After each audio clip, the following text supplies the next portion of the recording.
घंटा है, 2 घंटा भी बहुत होता है बेचारी के। 2 घंटा में तो सवरो फिर अगले इतवार को बच्चे होनी मन में होते गाने वो रह जाते हैं। वो तो बात सही है। प्रातः स्मरणीय भगवान बुद्ध को स्मरण करते हुए परम पूज्य बाबा साहब डॉक्टर अम्बेडकर को स्मरण करते हुए उनके चरणों में सत सत नमन करता हूँ, वंदन करता हूँ। और पूज्य भंते अमर ज्योति जी जिनके सानिध्य में इस वर्षावास में बाबा साहब डॉक्टर अम्बेडकर द्वारा बौद्ध धर्म का प्रमाणिक महान धर्म ग्रंथ भगवान बुद्ध और उनके धम्म का वाचन चल रहा है। इस धम्म देशना के माध्यम से निश्चित रूप से भगवान बुद्ध और बाबा साहब डॉक्टर अम्बेडकर के अनुयायी लाभान्वित होंगे। मैं समस्त श्रोताओं से ये गुजारिश करूंगा कि हमारा नित्य कार्यक्रम फेसबुक पर लाइव किया जाता है और हमारा अपना चैनल भारत गौरव बुद्ध, इसे यूट्यूब पर जाकर के आप सब्सक्राइब कर सकते हैं, लाइक करें और फॉरवर्ड करें ताकि ज्यादा से ज्यादा बहुजन समाज के लोग भगवान बुद्ध और उनके धर्म ग्रंथ के से अवगत हो सकें और उन्हें ज्ञान लाभ मिल सके। सम्मानित उपासक और उपासिकाओं, ये भगवान बुद्ध की जीवन गाथा हम आपको सुना रहे हैं। आप ध्यानपूर्वक सुन रहे हैं। भगवान बुद्ध ने ऐसे लोक कल्याणकारी धर्म की स्थापना की जिससे भारत का गौरव ऊंचा हुआ, विश्व गुरु का दर्जा प्राप्त हुआ और करोड़ों करोड़ों लोग बंधनों से मुक्त हुए और सभी ने आनंदमय जीवन बौद्ध की संगत में रह करके प्राप्त की। इसलिए हम सबका जीवन सुखमय हो सके, मंगलमय हो सके, हम लोग भारत को पुनः गौरवमय स्थान हासिल करा सकें। इसलिए भगवान बुद्ध की देशना को जन जन तक पहुंचाने का इस पुनित कार्य में आप लोगों के सहयोग से लगे हुए हैं। तो सम्मानित उपासक उपासिकाओं, मैं इस छोटी सी धर्म गोष्ठी से आप लोगों से यह भी अनुरोध करना चाहूंगा कि धर्म से श्रेष्ठ कोई चीज नहीं होती और जिसके घर पर अगर धर्म ध्वजा लहराती हो उस घर पर कभी अनिष्ट नहीं होता। कभी जो बुरी शक्तियां लोग कहते हैं, भूत खईस प्रेत, जिस घर पर भगवान बुद्ध का पंचशील का झंडा लहराता है उस घर पर कभी ये अनिष्ट आत्माएं, अनिष्ट शक्तियां कभी नहीं दखल देती। इसलिए आप लोग हमेशा तथागत की अनुकंपा के अधीन रहें, उनकी दया दृष्टि आप पर बनी रहे। इसलिए प्रत्येक उपासक का कर्तव्य है कि वो अपने घर पर भगवान बुद्ध की धर्म ध्वजा पंचशील को लहराते रहें। और जो श्रद्धावान उपासक सामर्थ्यवान हैं, दान में यही नहीं कि धन दिया जाता है।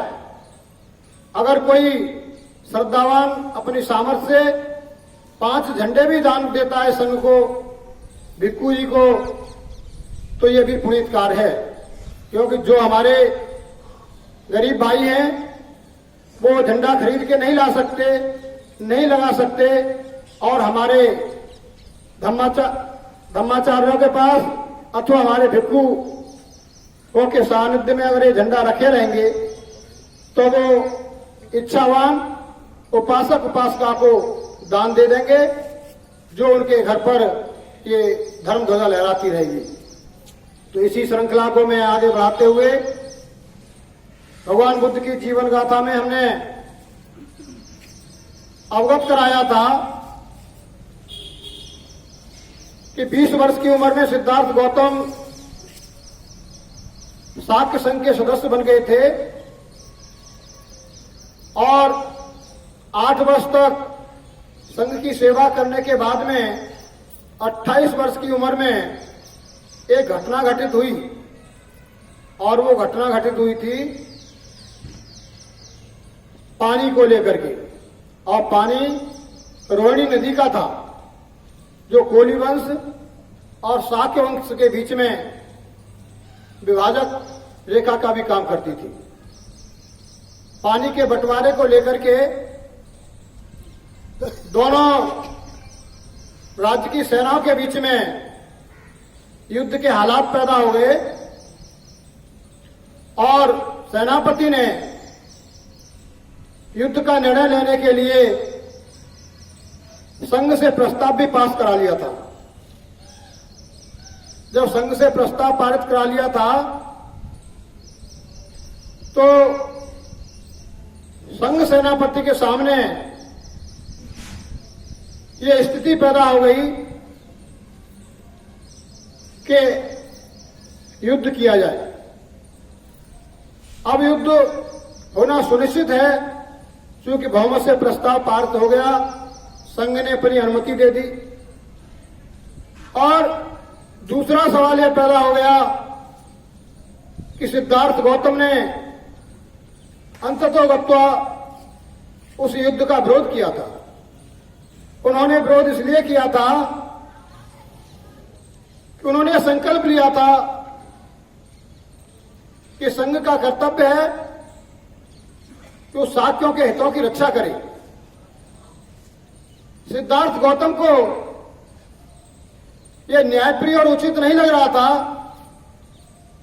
कि शाक्यों का हित इस बात में है कि पानी के लिए खून बहाया जाए।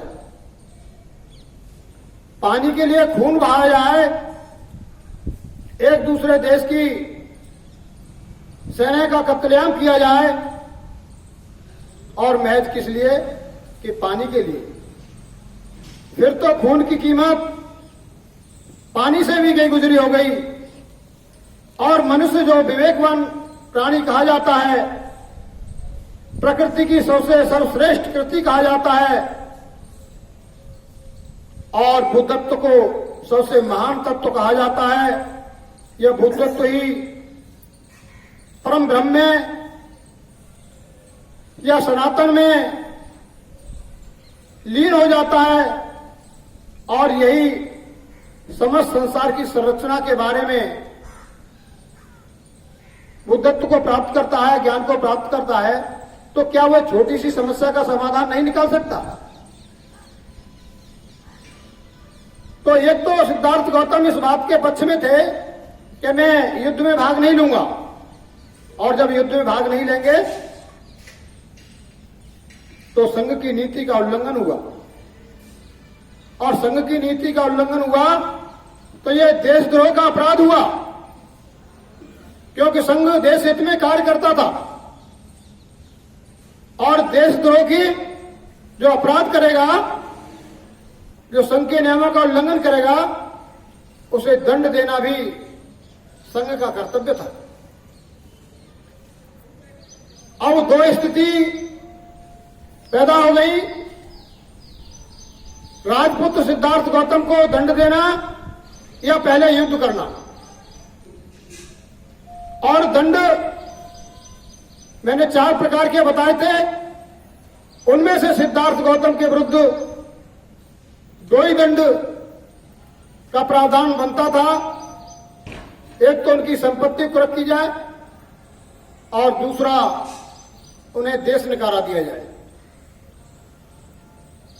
क्योंकि अपराध उनका इतना गंभीर नहीं था कि मृत्यु दंड दिया जाए या आजीवन कारावास दिया जाए। केवल संपत्ति कुरक करने का अथवा देश निकारे का अपराध देशद्रोह के अंतर्गत बनता था। शाक्य संघ के सेनापति ने सोचा, विचार किया कि हमारे संघ के प्रावधान के तहत किसी को देश निकारा देने का भी जो प्रावधान है उसकी अनुमति उस समय के समृद्ध राष्ट्र कौशल जनपद जहां का राजा प्रसेनजीत था उससे अनुमति लेनी पड़ती थी। क्योंकि कोली वंश और शाक्य वंश के आपसी संघर्षों की वजह से कपिलवस्तु की आर्थिक स्थिति और राजनीतिक स्थिति इतनी कमजोर हो चुकी थी कि उसे बहुत सारी मदद के लिए कौशल नरेश पर आधारित रहना पड़ता था, राजा प्रसेनजीत पर आधारित रहना था।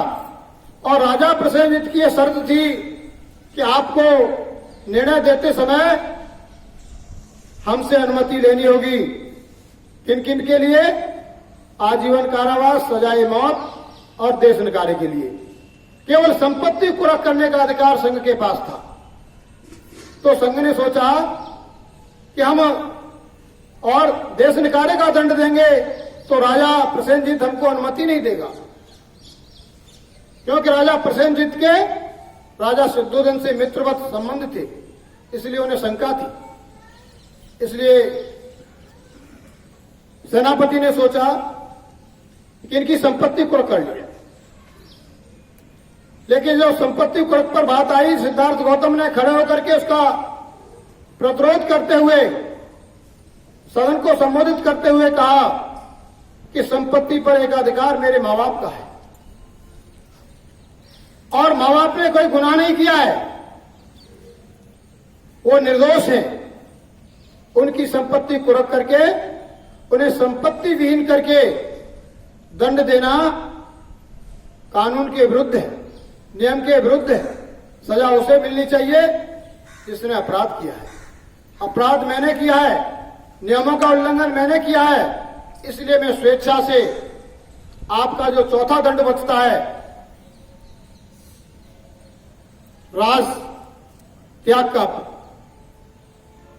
बेदखली का राज्य से, तो मैं स्वेच्छा से इस दंड को स्वीकार करने के लिए तैयार हूं और देश निकारा मैं स्वीकार करता हूं। मैं प्रव्रजित होकर के गृह छोड़ करके चला जाऊंगा। लेकिन सेनापति को संदेह था। क्यों संदेह था? संदेह था कि इसे कोई माता पिता अनुमति नहीं देगा, इनकी पत्नी उन्हें अनुमति नहीं देगी, यह कैसे संभव हो सकता है? तो सिद्धार्थ गौतम ने अपना पक्ष रखते हुए सदन में अवगत कराया कि जब संघ एकत्रित हुआ तो उसने प्रस्ताव रखा कि उसे यह आज्ञा जारी करने की अनुमति दी जाए कि 20 और 50 वर्ष के बीच के प्रत्येक शाक्यों के लिए कोलियों के विरुद्ध लड़ने के निमित्त सेना में भर्ती होना अनिवार्य होगा। यह सेनापति ने अवगत कराया था। सभा में दोनों पक्ष उपस्थित थे, वे भी जिन्होंने संघ की पहली सभा में युद्ध घोषणा के पक्ष में मत दिया था और वे भी जिन्होंने इसके विरुद्ध मत दिया था। जिन्होंने इसके पक्ष में मत दिया था उनके लिए सेनापति का प्रस्ताव स्वीकार करने में कोई कठिनाई नहीं थी। यह उनके पूर्व निर्णय का ही स्वाभाविक परिणाम था। लेकिन जिस अल्पमत ने उक्त निर्णय के विरुद्ध मत दिया था, अर्थात सिद्धार्थ गौतम के पक्ष में, उसके सामने एक समस्या थी। वो समस्या थी कि बहुमत के निर्णय के आगे झुक जाए अथवा नहीं। या तो जो सेनापति का निर्णय था कि अनिवार्य रूप से सेना में भर्ती होकर के युद्ध में भाग लिया जाए, या उसके सामने झुका जाए, या उसका विरोध जारी रखा जाए। यही कारण था कि उन्होंने उस सभा में उपस्थित रहने का निर्णय लिया। सिद्धार्थ गौतम ने साहसपूर्ण उसका सामना करने के लिए संघ की बैठक में उपस्थित हुए और दुर्भाग्य से किसी में यह साहस नहीं था कि वह इस बात को खुलकर कह सकता। कदाचित वो बहुमत के विरोध करने के परिणामों से परिचित थे, लेकिन सिद्धार्थ गौतम के भी जो पक्ष में लोग थे उनकी भी इतनी हिम्मत नहीं थी, साहस नहीं जुटा पा रहे थे कि हम संघ के युद्ध के निर्णय के खिलाफ बोल सके, क्योंकि उन्हें मालूम थी इसका दुष्परिणाम क्या होगा, संघ दंड देगा, उस दंड को कौन झेलेगा, इससे सब घबराए हुए थे। यह देखकर कि उसके समर्थक मौन बैठे हैं, सिद्धार्थ खड़ा हुआ और उसने संघ को संबोधित करते हुए कहा, मित्रों, आप जो चाहे सो करें, आपके साथ बहुमत है, लेकिन मुझे खेद के साथ यह कहना पड़ रहा है कि मैं अनिवार्य सैनिक भर्ती का विरोध करूंगा। मैं आपकी सेना में सम्मिलित नहीं होऊंगा और मैं युद्ध में भी भाग नहीं लूंगा। सिद्धार्थ गौतम की बात का उत्तर देते हुए सेनापति ने कहा, उस समय का स्मरण करो जो तुमने संघ की सदस्यता बनते समय ग्रहण की थी। यदि तुम उनमें से किसी एक का भी पालन न करोगे तो तुम सार्वजनिक निंदा के भाजन होगे। सिद्धार्थ ने उत्तर दिया, हाँ, मैंने अपने तन मन और धन से साक्यों के हितों की रक्षा करने का वचन दिया है, लेकिन मैं नहीं समझता कि यह युद्ध साक्यों के हित में है। साक्यों के हित के मुकाबले में सार्वजनिक निंदा का मेरे लिए कोई मूल्य नहीं है। सिद्धार्थ ने संघ को सावधान करते हुए याद दिलाई कि किस प्रकार कोलियों से निरंतर झगड़ते रहने के कारण शाक्य संघ बहुत कुछ कौशल राज के अधीन हो गया है। इसकी कल्पना करना कठिन नहीं है कि यह युद्ध शाक्यों की स्वतंत्रता को और भी कम करने के लिए कौशल राज को एक और अवसर प्रदान करेगा। सेनापति क्रोधित हो उठा, यानी ये विवेकपूर्ण बातें सेनापति को अच्छी नहीं लग रही थी। सिद्धार्थ को संबोधित करते हुए सेनापति बोला, तुम्हारा यह भाषण कौशल तुम्हारे किसी काम न आएगा। तुम्हें संघ के बहुमत के निर्णय को मानना होगा। शायद तुम्हें इस बात का बहुत भरोसा है कि कौशल राज की अनुमति के बिना संघ अपनी आज्ञा की अवहेलना करने वाले को फांसी या देश निकाले का दंड नहीं दे सकता। यदि इनमें से कोई भी एक दंड तुम्हें दिया जाएगा तो कौशल राजा प्रसेनजीत अनुमति नहीं देगा, क्योंकि उनकी राजघराने के संबंध है। ऐसा सेनापति ने सिद्धार्थ गौतम से कहा। लेकिन याद रखो, सेनापति कह रहा है, तुम दंड देने के लिए संघ के पास और भी तरीके हैं। यानी वो सिद्धार्थ गौतम को अगर दंडित करना चाहता है तो शाक्य संघ के पास और भी तरीके हैं। सेनापति ने कहा, संघ तुम्हारे परिवार के सामाजिक बहिष्कार की घोषणा कर सकता है। संघ तुम्हारे परिवार के खेतों को भी जब्त कर सकता है। इसके लिए संघ को कौशल राज को अनुमति की आवश्यकता नहीं है। सिद्धार्थ ने समझ लिया कि यदि उसने कोलियों के विरुद्ध युद्ध घोषणा करने के प्रस्ताव को अपना विरोध जारी रखा तो उसके क्या क्या परिणाम हो सकते हैं। इसलिए उसे अब 3 बातों में से एक को चुनना था। सेना में भर्ती होकर युद्ध में भाग लेना, या फांसी पर लटकना, या देश निकाला स्वीकार करना, या अपने परिवार के लोगों को सामाजिक बहिष्कार और उनके खेतों की जब्ती के लिए राजी हो जाना। यह पहली बात किसी भी बात में स्वीकार न करने के लिए दृढ़ संकल्प था। तीसरी बात पर तो विचार तक नहीं किया जा सकता। इन परिस्थितियों में उसने सोचा कि उसके लिए दूसरी बात ही सार्वजनिक ठीक है। दूसरी कौन सी? कि उसे देश निकाला दिया जा सकता है। तदनुसार सिद्धार्थ गौतम ने संघ को संबोधित करते हुए कहा, कृपया आप मेरे परिवार को दंडित न करें, सामाजिक बहिष्कार द्वारा उन्हें कष्ट न दें, उनके खेत जब्त करके उन्हें जीविका विहीन न करें। वे निर्दोष हैं, दोषी तो मैं हूं। मुझे अकेले ही अपनी गलती का दंड भोगने दीजिए। चाहे तो आप मुझे फांसी पर लटका दें, चाहे तो आप मुझे देश निकाला दे दें, मैं स्वेच्छा से इसे स्वीकार कर लूंगा और मैं वचन देता हूं कि मैं इसकी अपील कौशल राज में नहीं करूंगा। यानी भगवान बुद्ध को गृह त्याग के बारे में ये भारत के इतिहास में सनातनियों द्वारा सम्मिलित कर दिया गया और पढ़ाया जाता है। बड़े बड़े इतिहासकार, बड़े बड़े विद्वान और बाबा साहब डॉक्टर अम्बेडकर के अनुयायी तक भी इस बात को कहते हैं कि भगवान बुद्ध ने गृह त्याग इसलिए किया था, एक वृद्ध को देखा था, एक बीमार को देखा था और एक मृत्यु को देखा था। ये इतनी हास्यास्पद बात है कि जो राजकुमार इतना ध्यानी और ज्ञानी था, शादीशुदा था, स्वयंवरों में भाग लिया, बैठकों में भाग लिया और 28 वर्ष की उम्र यौवन पूरा कर लिया और उसने अपने जीवन में न तो मृत्यु को देखा, न बीमार को देखा, न वृद्ध को देखा। यह कैसे संभव हो सकता है? यह बात तार्किक नहीं है। और ऐसा ज्ञानी ध्यानी आदमी मौत से भला क्या डरेगा? ये तो शाश्वत सिद्धांत है, आज 5 वर्ष का बच्चा जान जाता है। लेकिन फिर भी सनातनी लोग ऐसी बातों को इतिहास में मिश्रित करने से बाज नहीं आते, क्योंकि अगर वो उस समय के प्रजातंत्र व्यवस्था की व्याख्या करते कि सिद्धार्थ गौतम ने गृह त्याग क्यों किया, तो उनकी शासन व्यवस्था का भी वर्णन करना पड़ता, जो आज से 2500 पहले प्रजातंत्र व्यवस्था पर सर्वश्रेष्ठ व्यवस्था थी। शाक्य कुल का गौरव बढ़ता, लेकिन सनातनियों को शाक्य वंश का गौरव बढ़ाना कैसे स्वीकार हो सकता है?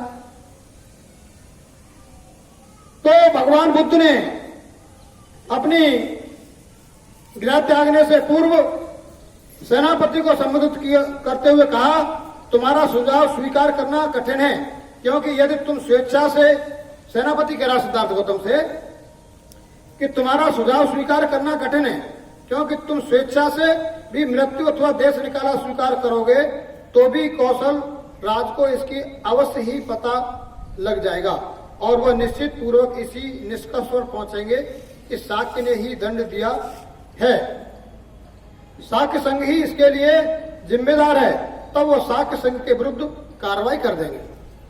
यानी ये संघ को संदेश था कि सिद्धार्थ गौतम भले ही कह रहे हैं कि मैं स्वेच्छा से प्रवजित होकर के राज्य को छोड़ के चला जाऊंगा, देश नकारे के दंड को स्वीकार कर लूंगा,